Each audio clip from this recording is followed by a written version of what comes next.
हैदराबाद में पहली बार सोने के सिक्के का एटीएम लगाया गया। इस मशीन में भी पैसे निकालने वाली मशीन की तरह कार्ड का इस्तेमाल होगा, लेकिन बदले में नोट की जगह सोने के सिक्के निकलेंगे। हैदराबाद में गोल्ड सिक्का नाम की कंपनी ने इस एटीएम मशीन को लगाया है, जो 24 घंटे खुली रहेगी। जानकारी के मुताबिक इससे आधा ग्राम से लेकर 100 ग्राम वजन तक के सोने के सिक्के निकाले जा सकेंगे, जिसके लिए डेबिट और क्रेडिट दोनों कार्ड इस्तेमाल किए जा सकेंगे। Directly come and get the coin out of the ATM. Company का दावा है कि इस मशीन में सोने की कीमत बाजार के हिसाब से घटती बढ़ती रहेगी। इसके अलावा सोने के सिक्के के साथ ही ये एटीएम उसकी शुद्धता और वजन के सबूत के तौर पर एक सर्टिफिकेट भी देगा। गोल्ड सिक्का कंपनी की योजना अगले 2 साल में पूरे देश में इस तरह के करीब 3000 एटीएम खोलने की है। इस बीच पश्चिमी मीडिया ने दावा किया कि अमेरिका ने यूक्रेन को जो हाइमार्स दिए उनकी ताकत को कम किया गया।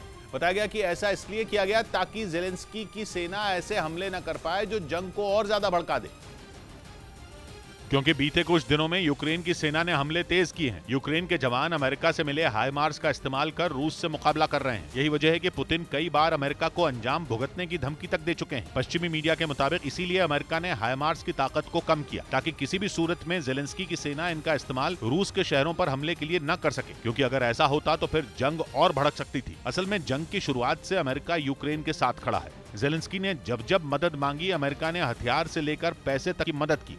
लेकिन जब अमेरिका ने घातक हथियार देने शुरू किए, जिनमें हाइमार्स भी शामिल थे, तब पुतिन के सब्र का बांध टूट गया, जिसके बाद उन्होंने अमेरिका को कड़ी चेतावनी दी थी।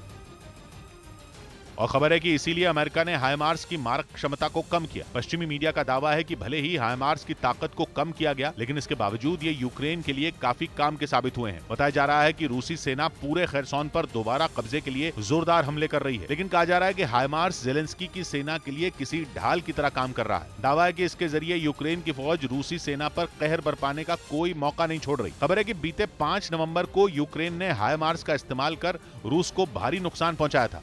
इधर मध्य प्रदेश के जबलपुर में एक सरकारी अस्पताल में मरीजों के बेड पर बैठे कुत्तों का वीडियो वायरल होने के बाद नोटिस जारी कर दिया गया और 24 घंटे के अंदर अस्पताल प्रशासन से जवाब मांगा गया। सामने आए वीडियो में 2 कुत्ते अस्पताल के बेड पर लेटे नजर आए। हालांकि जैसे ही वहां पर एक आदमी पहुंचा, वो वहां से भाग गए। वीडियो सामने आने के बाद जिला प्रशासन एक्शन में आ गया। संतुष्टिपूर्वक जवाब नहीं आएगा तो मैं अपने स्तर पे और कलेक्टर महोदय के माध्यम से जो कार्यवाही होगी वो कार्यवाही करेंगे। असल में एक आदमी अपनी पत्नी के इलाज के लिए अस्पताल पहुंचा था, लेकिन आरोप है कि वहां डॉक्टर नहीं मिले। लेकिन उस आदमी ने बेड पर लेटे कुत्तों का वीडियो अपने फोन में रिकॉर्ड कर लिया, जो बाद में वायरल हो गया। उधर खबर है कि भारतीय नौसेना के लिए नया फाइटर जेट खरीदने पर फैसला जल्द ही लिया जा सकता है। नौसेना लंबे वक्त से फ्रांस के रफाल एम और अमेरिका के F-18 को परख रही है और पता चला है कि दोनों फाइटर जेट की काबिलियत परखने का वक्त अब खत्म हो चुका है। जल्द ही भारतीय नौसेना ये तय करेगी कि उसे फ्रांस में बना रफाल एम चाहिए या अमेरिका में बना F-18 चाहिए।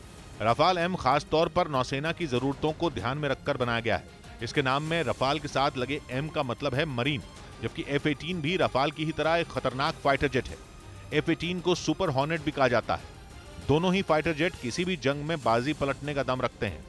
रफाल का फाइटर जेट तो पहले से भारतीय फौज इस्तेमाल कर रही है, जबकि अमेरिका की कंपनी बोइंग सालों से अपनी F सीरीज के फाइटर जेट भारत को बेचने की कोशिश कर रही है। लेकिन भारतीय नौसेना इन दोनों फाइटर जेट में किसी एक को चुनेगी।